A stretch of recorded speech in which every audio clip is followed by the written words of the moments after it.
They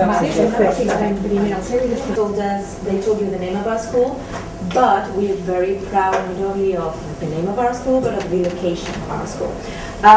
For those of you who don't know Barcelona, okay, we are more or less around here. Okay, this is Cologne's statue. This is the sea.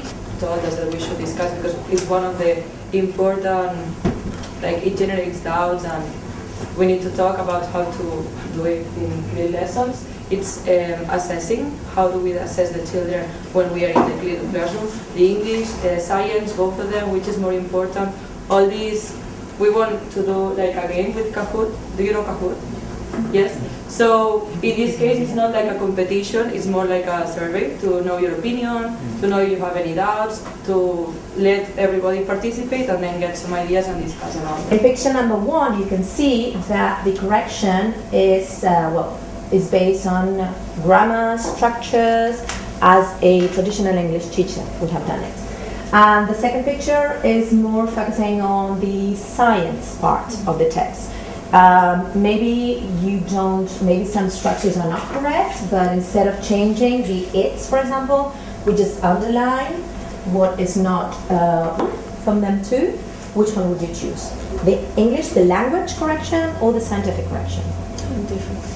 The scientific one in this case? Yeah? I agree. I think it's like less discouraging.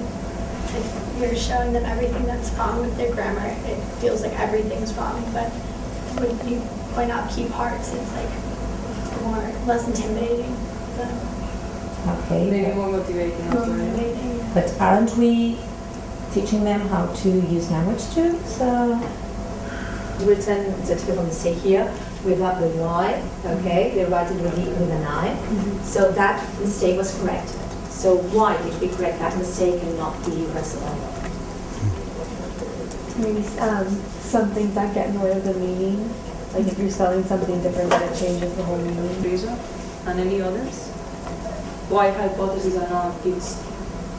But we are not focusing on this and we are not telling them, showing them the models and everything in this case about this.